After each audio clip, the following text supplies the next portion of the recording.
She dressed fancy for her interview, didn't she? She did, didn't she? He looks like a total schlub. This is our story. We actually met in Grand Junction, Colorado, right out of college. And I don't mind telling you, the first day I got there, she was already working, and she was a little smitten. So Mark walked in really cocky, super arrogant, bit of a mama's boy, and I honestly couldn't stand him the first time I met him. I had an apartment, I thought I had enough money. It turns out I didn't, so I needed a roommate, and Christy's best friend actually begged me to move in with her. So I come home from work, and Mark has moved in all of his cowboy paraphernalia into my cute apartment. He had like a latch hook, Cowboys pillow, he had jerseys pinned to the wall, and I was like, who are you and why are you in my house? And he's like, oh, I'm your new roommate. And I was like, no, this is never gonna work. Right from the first day, she loved having me there. I'll just say he's the messiest roommate I've ever had in my life. It was like he never knew how to clean. Over time, we started to spend more time together and at work, and hard to admit, he was actually really funny. Now, we had our hiccups along the way, like the time that she stole all my meat out of the fridge. My mom came for a visit and brought pork tenderloins, put them in the freezer, and magically 2 days later, 4 pounds of pork tenderloin are gone. And the one thing I couldn't afford was meat. But Mark had loads of steaks and pork tenderloins and all this food, and I was so hungry.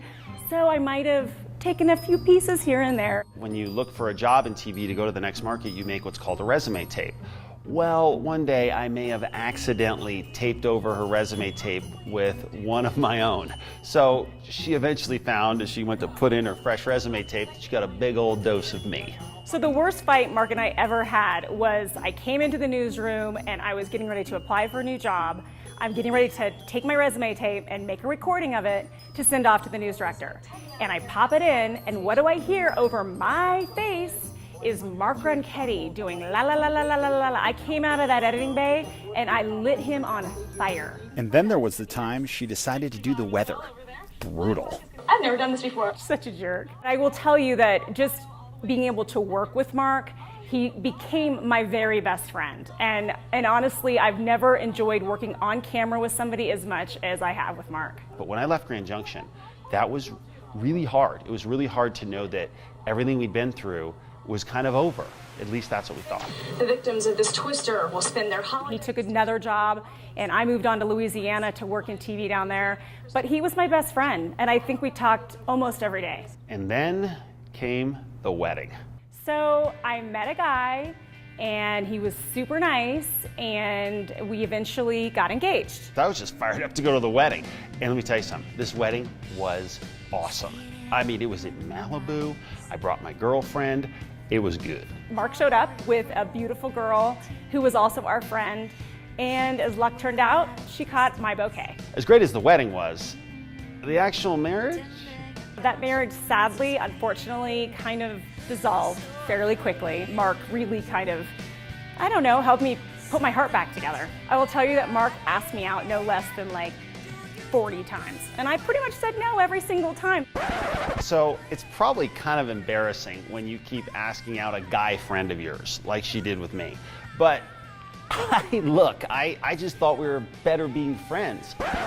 I guess he had it really bad for me, and so he just kept pursuing, and eventually I said yes. So it was just, please, maybe we should think about getting more serious, and eventually I decided to maybe give her a shot, and I have to say, I'm glad I did. Mark said, come with me to New Mexico, check it out, I think you're gonna love it. We eventually decided, as I was coming back to Albuquerque and KRQE, we decided that we were gonna come to Albuquerque and try to make a life of it. This is a great place. It's nice people, beautiful weather. We quickly decided this is the life for us, and he proposed, which was also a really bad proposal. My proposal was great, or at least the plan was. I was gonna take her back to Grand Junction, Colorado, where we had met, in the actual apartment, and I would propose there. Well, I didn't really count on that there were people living there. And he was very awkward the whole time, and he just kind of stood there. I'm like, literally, we have to leave now. This is super awkward. And I knew we were in trouble the minute we're in there. They burned some pizza. It smelled like burnt pizza everywhere. The kids are running around, and I'm like, how am I gonna propose to her? And I realized I had to pull the ripcord, and I couldn't actually propose. So we go to this restaurant, and we order lunch, and Mark can't even eat his sandwich. Like, he's just sitting there. He looks like he's super sick. I'm like, are you okay? What's going on? Are you all right?